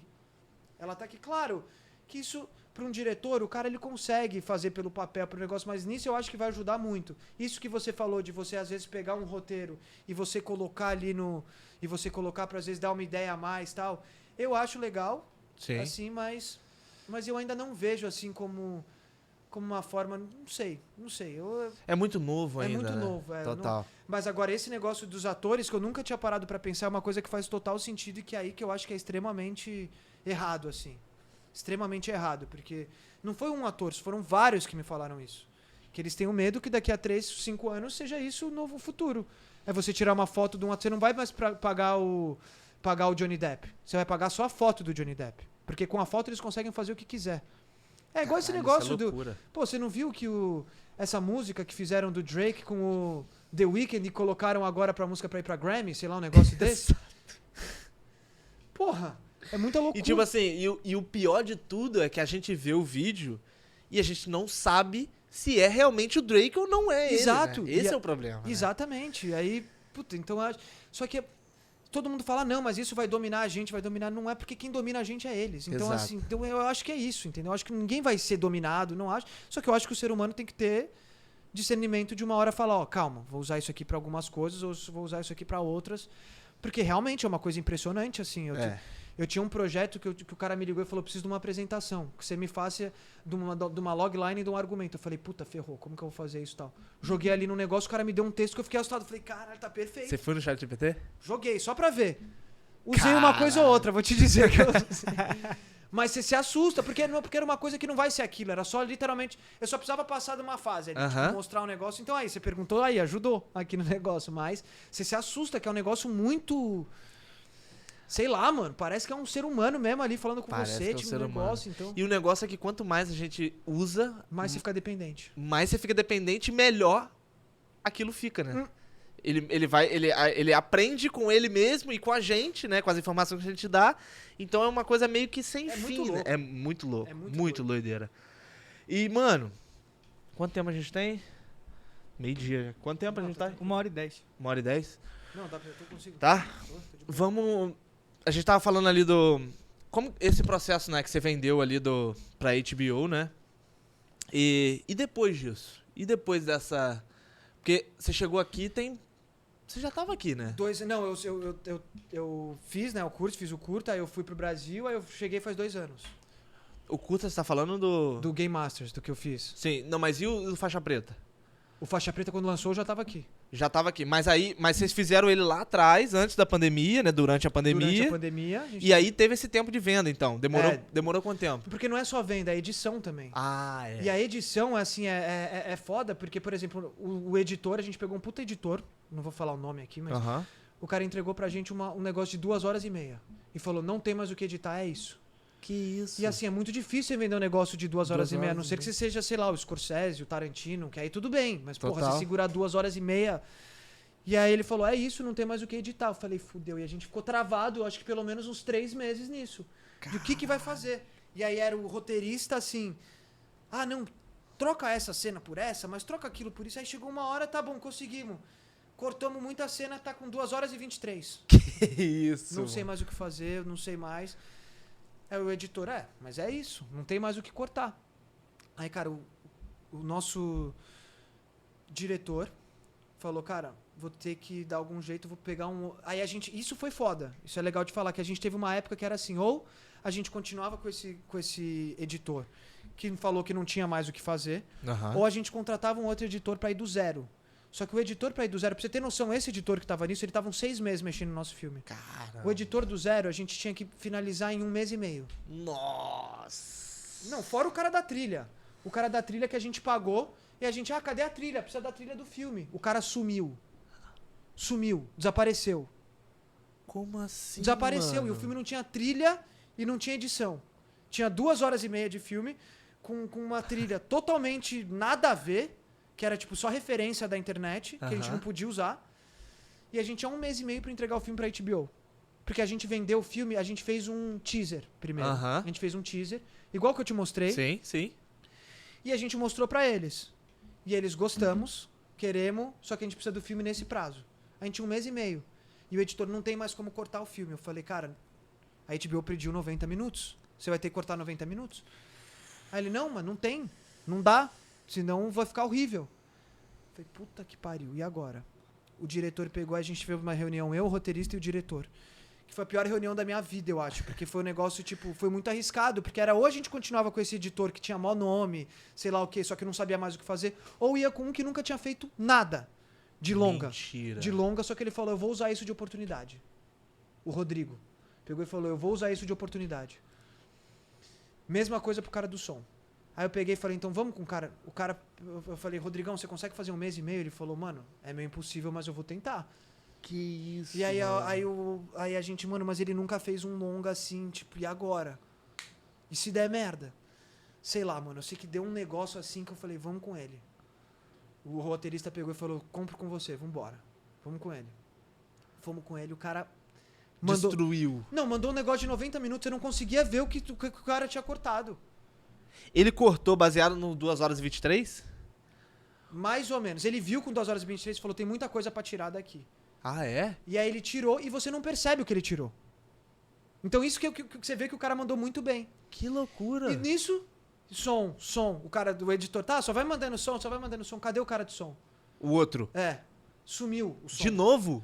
Não, porque... Ah, o primeiro. O primeiro sumiu. O editor a gente falou, tá bom, obrigado pelo que você fez e pegamos outro. Ah, tá. E o cara do som nunca tinha mandado nada pra gente. Pra não falar que nunca tinha mandado nada, do nada ele mandou um vídeo dele tocando birimbau. Falou, pra falar que eu tô falando que o negócio tá ficando pronto. Eu falei, não. E sumiu. E aí eu falei, mano, e agora? E agora o que a gente vai fazer? Mesma coisa, pegamos um menino, só que esse já tinha acabado de fazer aquele filme Marte 1, que foi até pro Oscar. Aham. E ele falou, mano, só que é impossível fazer o negócio em 1 mês. Ele pegou e falou, me dá que eu vou fazer em 1 mês. E tirou uma onda, assim, quebrou tudo, assim. Caralho. E aí acabou que deu tudo certo e foi o que eu te falei. Só que aí tinha coisas que a gente não tinha tempo. Então no dia que a gente precisava mandar pro cara da HBO, no dia antes o cara tava mudando coisa na edição.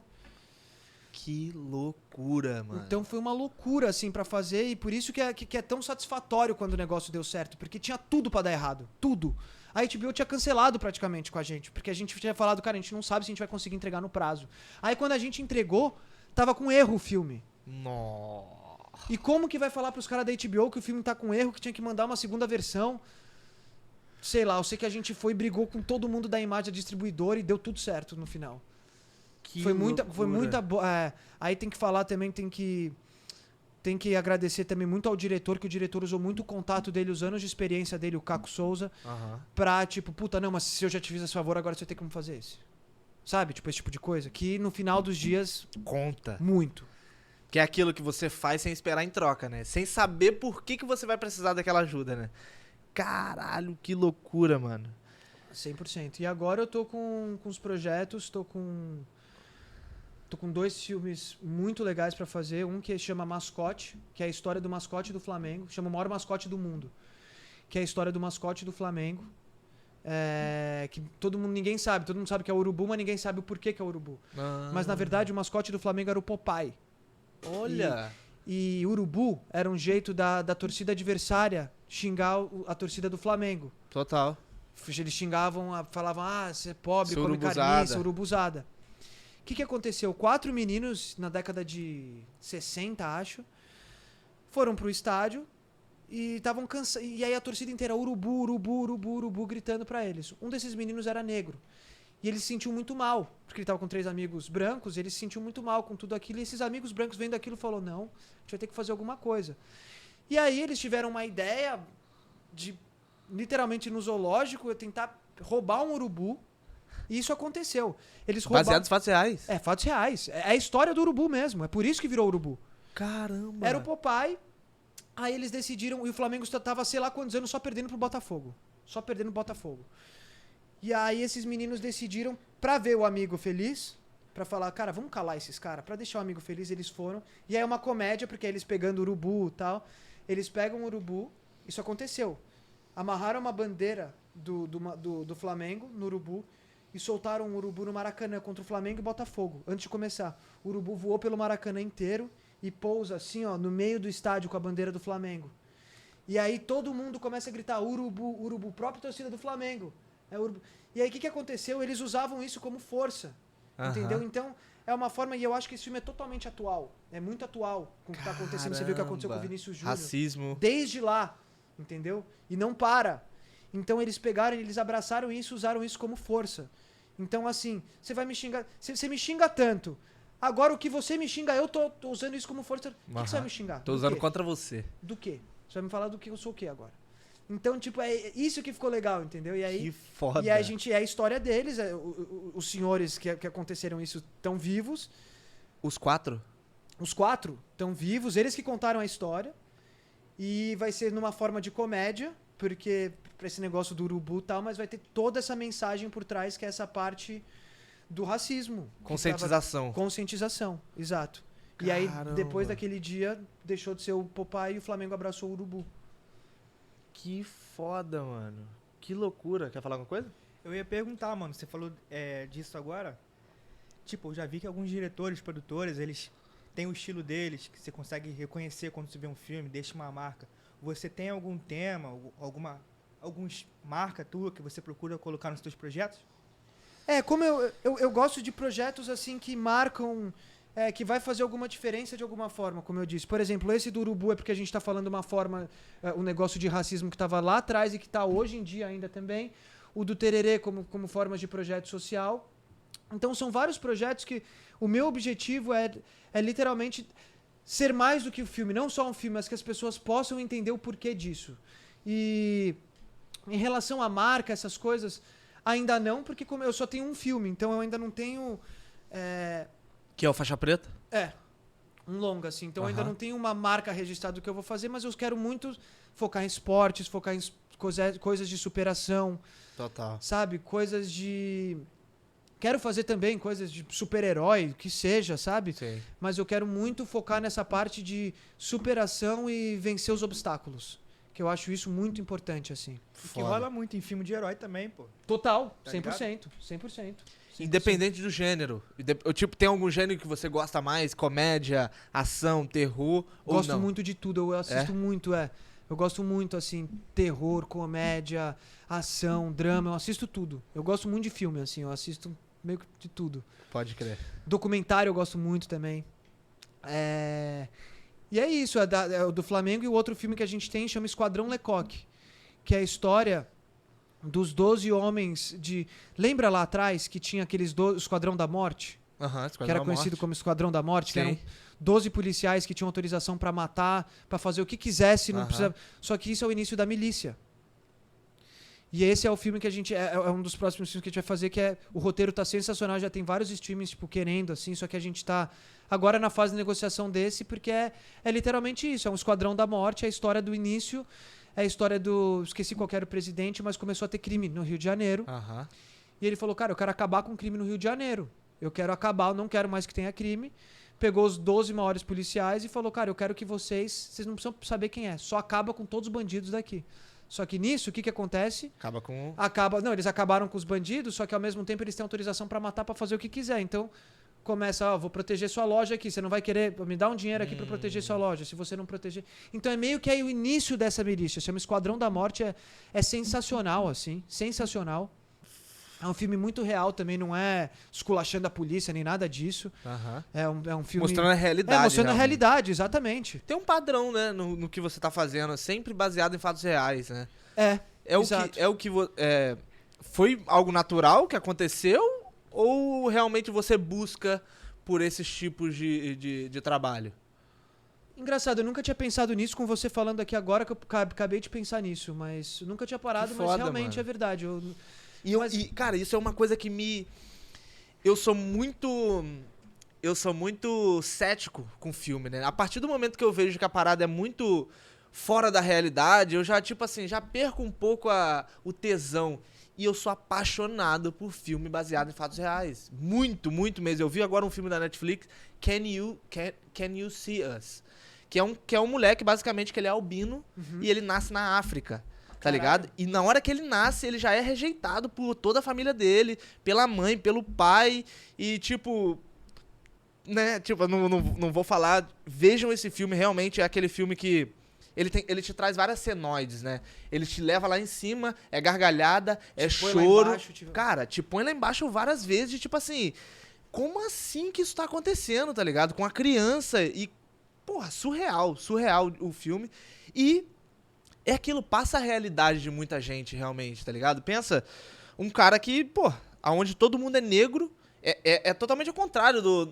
Talvez, é racismo também, né? Aonde todo mundo é negro, ele é claro, ele tem a fisionomia de um negro, só que ele é branco, entendeu? Então ele passa por muitos problemas na vida dele que mostra a realidade que a gente vê, né? Que a gente vive hoje, né? Então, muito foda, eu acho muito foda os filmes baseados em fatos reais. Nunca vi. Cara, vale a pena. E é aquela mesma ideia que você falou.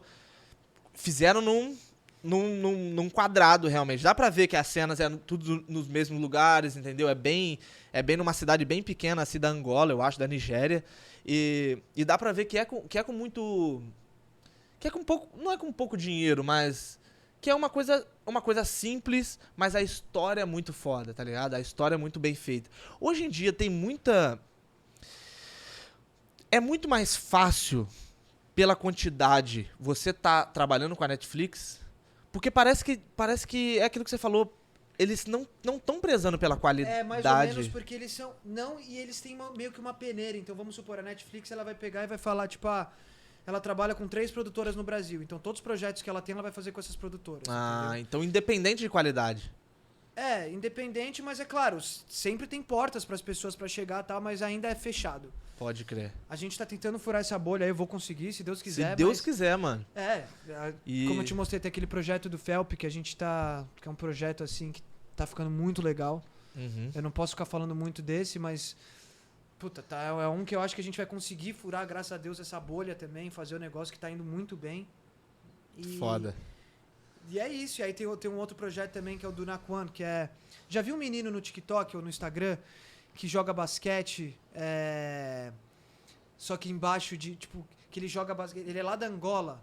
Não é da Angola. Ele é do Congo. Desculpa. Congo? Ele é do Congo e ele joga basquete embaixo da chuva.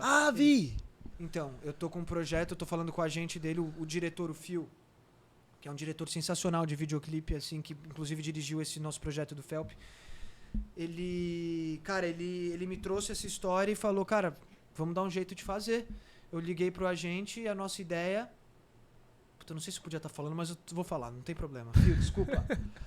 A ideia é a gente trazer esse cara pra cá, pros Estados Unidos. Primeiro mostrar tudo que ele faz no Congo, como que ele conseguiu, e eu trazer ele aqui para os Estados Unidos para ele tentar, a gente captar tudo isso e tentar colocar ele na NBA ou em alguma Major League. Uau! Eu já falei com o pessoal,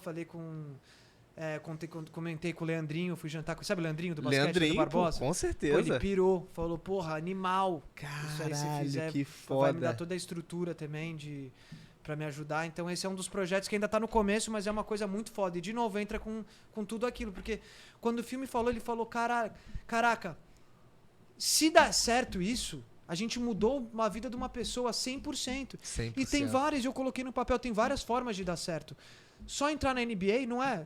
pode ser que ele não entre na NBA, pode ser que o basquete dele não seja bom o suficiente pra ele entrar na NBA.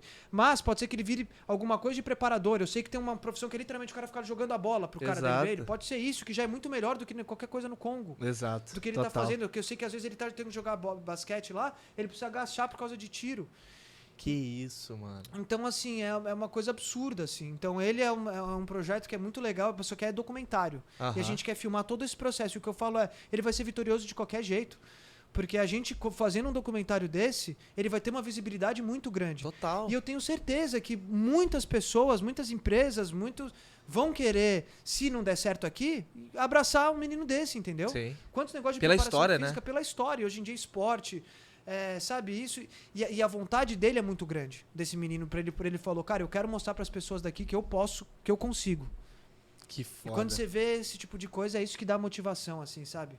Que tipo, foda. eu quero, sei lá, eu quero ter 2 filhos, eu quero fazer filme pros meus filhos verem e falar, caralho, que foda, mano. Quero, sabe aqueles filmes que você acaba, tipo, se sentindo gigante? Caralho, assim? meu pai fez essa porra. Ou você se sentir muito grande, tipo, você fala, nossa, se esse cara conseguiu isso, como... Eu não posso dar spoiler também desse, a gente vai falar em outubro, mas eu ajudo muito a Shootbox. Ajudo muito. Não, desculpa. Eu tô patrocinando a Shootbox. Que também, foda, porque, mano. Cara, o trabalho que o Diego Lima faz lá é uma coisa surreal. Sabe quem que é o Diego Lima? Não. Ele é o treinador, treinador da Shootbox, porque tem a Shootbox de Curitiba e tal, mas ele fez a Shootbox de São Paulo, que é a Shootbox Diego Lima. Sim. E o Lima... ele é um cara que eu já tinha ouvido muito falar dele, muitas coisas, só que quando você vê o que ele faz mesmo, é uma coisa surreal. Que você fala, puta, eu preciso fazer parte disso. Mesma coisa do Faixa Preta. Sim. Que ele faz projeto social, ele dá oportunidade para crianças treinar lá, ele pega muitos lutadores e ele mesmo investe nos lutadores. Ele é um cara assim... E ele tira muita gente do caminho errado pra estar ali na luta. E hoje, muito dessas crianças, muitos estão lá com ele. E ele tá dando essa oportunidade. E agora ele tem um instituto, que chama Instituto Diego Lima, que ajuda muitas crianças. E eu, a partir de agora, comecei a ajudar esse instituto. Comecei a patrocinar também a minha produtora, ser por esse motivo de a gente querer estar sempre fazendo filmes de superação, de esporte, disso. Eu quero que a gente tenha o nosso logo ali, o nosso negócio ali para mostrar, sabe? Para as pessoas que Porque esses Tá meninos... nessa causa, né? Exato, e esses meninos, daqui a 5 anos, pode ser que vão estar fazendo um filme Campeão, dele. exato. Exato, vou campeão com certeza, mas que vão estar fazendo um filme dele. Exato. Então, assim, eu quero que a minha produtora esteja muito ligada com essas coisas de ajuda, seja com instituições de caridade, seja com isso, porque isso é uma coisa muito importante, sabe? Não para as pessoas, não pra ficar bonito na fita, nem nada disso, mas só por você se sentir bem, sabe? Total. Você deitar e falar, puta, eu tô ajudando essa pessoa, tô ajudando aquilo. Isso que eu acho que quando Deus dá oportunidade assim pra gente é pra ajudar também, sabe? Sim. Eu acho que tudo é sobre pessoas, né? Exato. É sempre ajudar pessoas, é sempre servir. Maior é o que serve, né? Exatamente. Quer falar alguma coisa? Mano, você falou de Deus. E eu sempre gosto de trazer esse ponto, né? Quando que você teve essa aproximação? Quando que você conheceu realmente? Então, minha família sempre foi uma família muito católica, né? Eu cresci já nisso, eu estudei numa escola católica. Só que eu vou te falar uma coisa, aí eu fui viajar pro Vaticano com meus pais quando eu tinha uns 15 anos. E eu fiquei meio puto, mano, pra ser bem sincero. Não, sério, Por porque quê? eu falei, pô, mano, tanta pobreza no mundo e os caras, tipo, com corrimão de ouro, tá ligado? Um Sim. negócio, por que não derrete isso aí, sei lá, doa, sabe? Sim. Eu comecei a entrar nessa paura na minha cabeça. Eu falei, mano, é muito dinheiro, tipo, é muita coisa, por que não ajudar? Tipo, sabe? Tipo, Total. e ao mesmo tempo eu vendo muita coisa de criança sem ter água, ou andando, indo na Amazônia lá, sei lá, o cara ter que andar 8, 10 quilômetros pra pegar um botijãozinho desse tamanho de água pra depois voltar. Aí eu falei, não, mano, tipo, por quê? Tipo, Não faz sentido. não tá fazendo sentido. Só que aí depois eu fui ver, tipo, depois aí você aprende que depois que o Deus, ele é o que você... É o que você tem. Claro, Deus. Mas é o que você vê como Deus. E eu acho que eu vendo tudo aquilo, na minha cabeça eu me fechei um pouco, sabe? Eu falei, nossa, não, caramba, o que é tudo isso e tal? E na verdade, não, aquilo é aquela instituição, aquilo é um negócio, Deus é muito maior que tudo isso, Total. entendeu? Então é aí que eu comecei a ver e agora eu dou muito mais valor que isso. Por exemplo, hoje em dia, todo domingo eu vou na igreja. Amém. Eu acho que é uma coisa assim que me deu força e eu sinto que você dá muito mais valor pra sua vida, para suas coisas, sabe? Depois, quando você começa a agradecer pelo que você tem. Você Sim. começa a ver o que você tem, sabe? Você começa a dar muito mais valor para tudo, assim. Seja pelo oxigênio que você está respirando, por ter chegado aqui em paz, sem ter acidente, sabe? Você começa a valorizar as pequenas coisas que... Ou por uma fase da minha vida eu senti que eu estava me perdendo nisso, sabe? Eu estava só vendo o lado ruim das coisas. E quando eu comecei a tentar ver o lado bom das coisas, foi quando eu comecei a me aproximar mais de Deus, entendeu? Total. Que eu comecei a ver que é isso, ele tá agindo o tempo todo, sem a gente saber. Às vezes é você pedindo, pô, Deus, por que é isso? Por que tá acontecendo isso comigo? Mas você não tá vendo que tá acontecendo muito mais coisa, muito volta. melhor. Exato. Entendeu? Sim. Tipo, eu falo, pô, mano, tipo, isso eu sempre sonhei, tá como eu tô, tá com a minha família, tá com os meus filhos, com a minha esposa, sabe? Eu acho que isso foi uma coisa que... Eu sou muito ansioso, mano. Eu sou uma pessoa que eu sou ansiosa. Então eu tinha que achar um jeito de controlar essa minha ansiedade, assim, porque eu queria fazer tudo rápido, eu queria fazer tudo logo, eu já queria estar fazendo filme de Hollywood, eu já queria estar gravando Brad Pitt agora, fazendo... Só que eu falei, não, mano, é tudo no tempo de Deus, velho. Total. E foi quando eu comecei a entender isso, que eu comecei a valorizar muito as coisas e aproveitar muito mais as coisas também, sabe? Sim. Eu acho que isso... Aproveitar o caminho, né? O processo, realmente, que vai te levar lá, não só o fim, né? O meu não só o professor resultado. me falou isso do jiu-jitsu. O Bomba, ele me falou isso uma vez que eu fiquei com isso na cabeça. Que ele falou, cara, não é... Porque, pô, quando será que eu pego a faixa preta? Que sei lá, a faixa preta, tá, sempre perguntando faixa preta. Ele falou, cara, não é sobre pegar a faixa preta. Porque isso é fácil. Eu posso chegar aqui e te dar uma faixa preta aqui agora e pronto, tá satisfeito. É sobre o caminho que você chegou pra chegar na faixa preta. Enjoy the process, sabe? Total. Você curtiu o processo, você curtiu a sua faixa azul, você curtiu sua faixa roxa, você curtiu sua faixa marrom. E hoje em dia é muito real isso. Cara, faz muito sentido Faz realmente muito você sentido. falando. Tipo, às vezes você vai numa academia assim e você vê lá uns treinos de... Tipo, eu sou faixa azul, então eu não tenho pressão nenhuma. Posso rolar com qualquer... Vou lá, treino. Imagina se eu fosse faixa preta, que hoje em dia você pega, tem vários faixa azul, faixa branca, duro pra Que dá caramba. uma coça. Que dá uma coça e você vai... Não posso... Então, pô, é a saber aproveitar isso, sabe? Exato. Então, eu acho que é isso a filosofia que eu tô usando pra minha vida, assim. Desde então tá sendo a melhor coisa, sabe? Eu aproveitar cada momento que eu tô. E cada lugar, assim. Que foda, mano.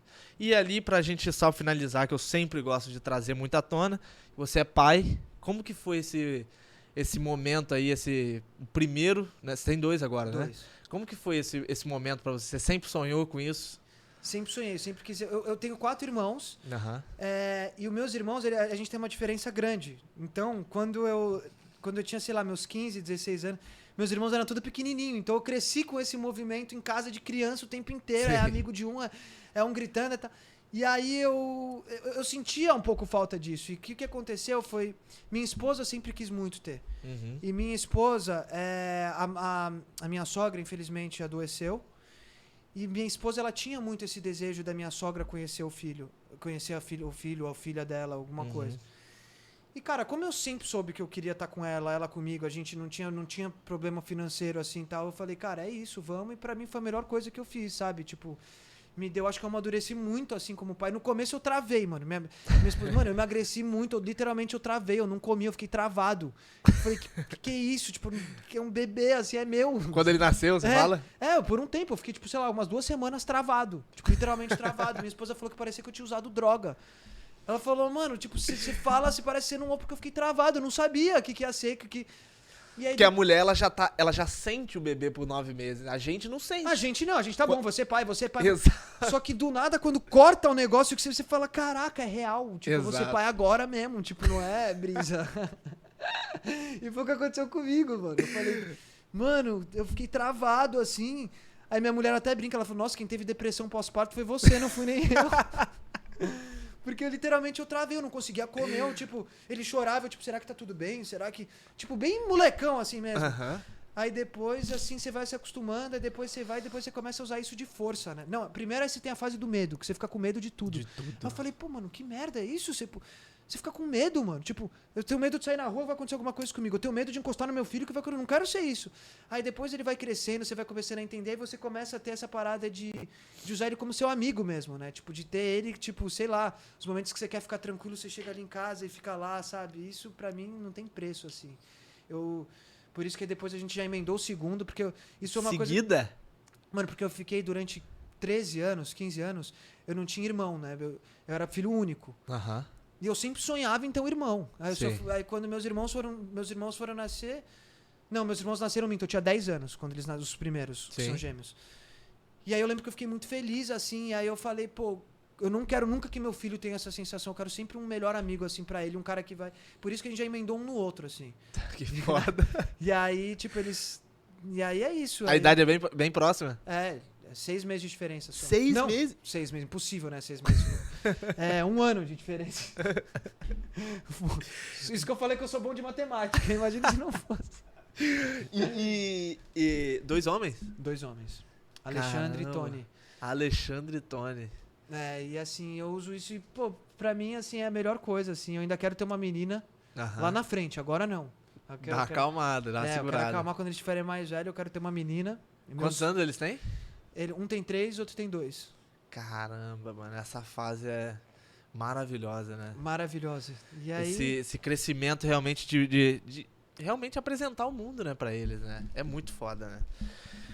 E, cara, sua esposa, você falou, deixa um agradecimento, beijo, né? Ela, pô, minha parceira, me apoia em tudo aí, tá comigo desde o começo aí, sempre falando comigo, sempre, pô, me apoiando, falando, sempre sendo sensacional, meu pai, minha mãe, minha madrasta também, Mônica, meus irmãos.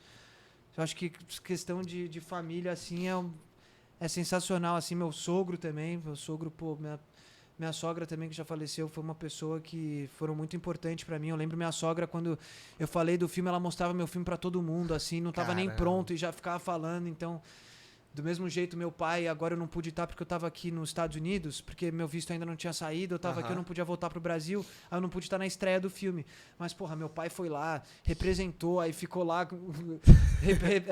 recebendo todo mundo, porra, e eu sinto que meu pai gosta, assim, de estar perto, assim, de estar vendo, assim, também, de estar acompanhando. Sua evolução. Eu queria agradecer todo mundo que tá comigo aí, queria agradecer muito minha família, agradecer o Neto também, a Ju, o Caco, que são pessoas que, pô, me deram a oportunidade de estar nesse primeiro filme aí. Agradecer também todo mundo que sempre esteve comigo, meus amigos, o Loto, que eu falei pra caramba dele, meu irmãozão, tamo junto pra sempre, Felp, vai estar aqui acho que na quarta. Se Deus quiser, Felp, esperamos você aqui, irmão. Porra, Só agradecer aí vocês, agradecer você Tamo também. junto, irmão. Você é Agradecer foda. você também, pô, todo mundo aí por ter recebendo, deixar eu falar aqui. Você é foda. E é isso, mano. Obrigado por tudo. Muito e foda. Tamo junto. Tamo junto pra caralho. Que a gente não fala... Do Bronx? Não. É. Não, tá bom. Nós falamos um pouco, sim, pô. Não Não. podia dar muito spoiler.